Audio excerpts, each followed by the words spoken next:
do a tiny tap? Yep. Yep. The bowman Okay. in the Nice club to meet you. closest to us, London Rowing Club in the box station, just indicating that we're waiting for alignment, but both crews straight and ready, and we are away. That was a very high rate of stroking there in the Kingston boat. I really like that. Really good intent to get off the mark there. And they're such heavy boats, the Coxed 4. You really do need to be pretty dynamic to get that boat up and running.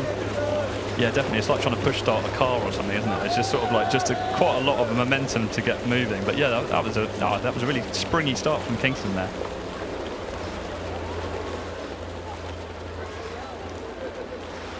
And a great start here from London Rowing Club, just eking out to about half a length lead very early on. I really like what they're doing. They're sort of flowing pretty nicely as a crew, and that's going to be the important thing as they get into the middle section of this race. This boat can get very heavy very quickly, so the aim will be to keep it ticking along, staying pretty back-ended in their rhythm. You don't want to get too far out in front of the pin in the Coxed 4. It tends to be more of a back-ended rhythm in this boat. Yeah, that's it. I mean, I've never had much experience myself with racing Coxed 4s, but it's always one of those boats where it's got a bit of a nuance to it, hasn't it? And it's it looked like a great rhythm they'd got there off the end of the island as we pick them up now, just coming into that sort of probably coming up to the barrier, aren't we? Here we are. And that's a good position for London there. It's really nice to have your opponents just about a length or so down, so you can see where they are and what they're up to. Yeah, we've been talking a bit in the last couple of days about the difference between rowing and other sports in that respect. Because we are going backwards, you can see the field, which is fantastic when you're out in the lead, of course, but if you're trailing, particularly in a match racing situation, it can be a really difficult mental space to be in when you don't have that vision. Of course, in these boats, they have the added advantage of having a coxswain who's looking forward. So for the Kingston Rowing Club crew, their coxswain is able to look forward and give the crew some feedback as to how they're going compared to London. Yeah, the psychology is fascinating, isn't it? Because the only feedback you really get is the puddles or the wake off the other boat, unless you could swing your neck round and have a good look. But that's sort of frowned upon, isn't it? Because it sometimes upsets the balance a little bit. But as you said, the coxes can do all that for them here. But yeah, Kingston, looking pretty smooth, like being fairly efficient there. So hopefully they're going to keep in touch with London here and give us a race all the way down.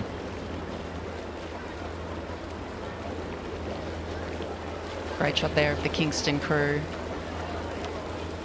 Konstantin Ludloff in the bow seat, Marco Manning in 2, Alexander Browning in 3, Charles Allison in the stroke seat, and the coxswain is Molly Stally. And Alexander Browning, 27 years of age, in the 3 seat, 14th year of rowing, 6th Henley Regatta. The feedback is that he's feeling old. Well, at 27, you needn't feel that way, Alexander. No, you're a young'un. You've got plenty more years left. Actually, looking at both crews, you've got a good mix of ages, haven't they? Which is what you see in the club boats. You see some youth and some experience coming in there. Both crews got a couple of chaps over 30, which is always good. Got a few Henleys under their belts. But actually, Matthew Reeder's the first one, isn't it, for him? First Henley for him. So that's great for him in the London Rowing Club boat in the 2-seat.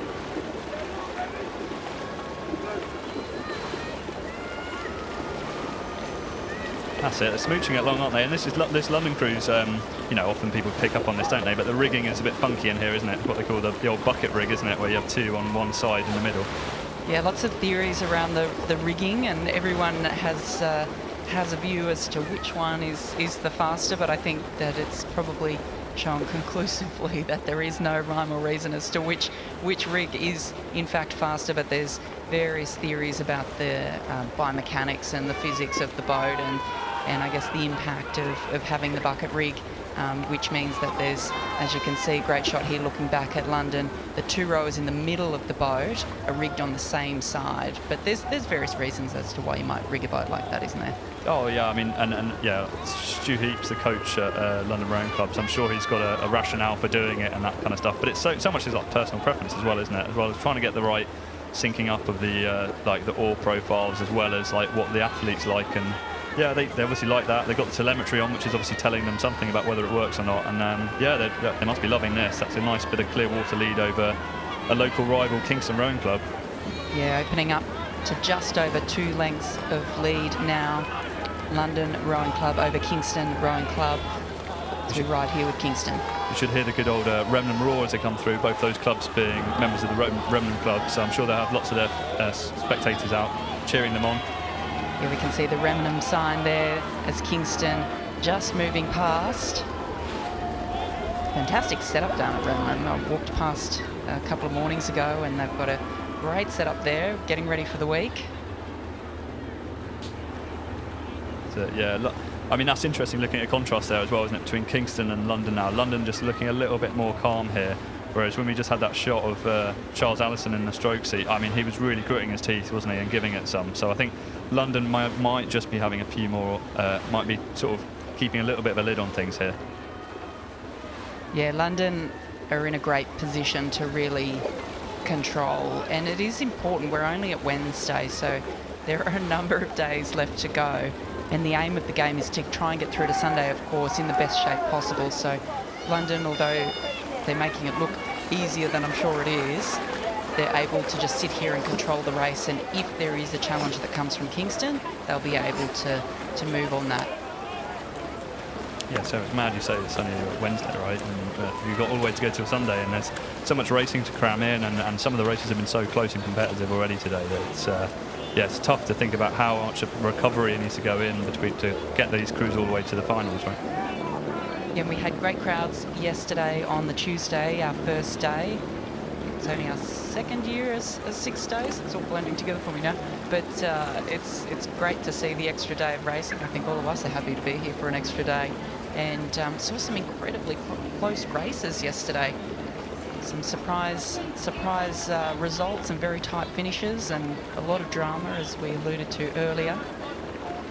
Yeah, I mean, the draw can be brutal, can't it? And I mean, you just got to race the crew you got, right? And it's like, you know, you always have your stories of who beat you or who you beat in your early rounds and that sort of stuff. But this is, yeah, a good spirited fight here from Kingston, going all the way to it, really trying to wind it up as we go into the enclosure. London might need to respond to this a little bit.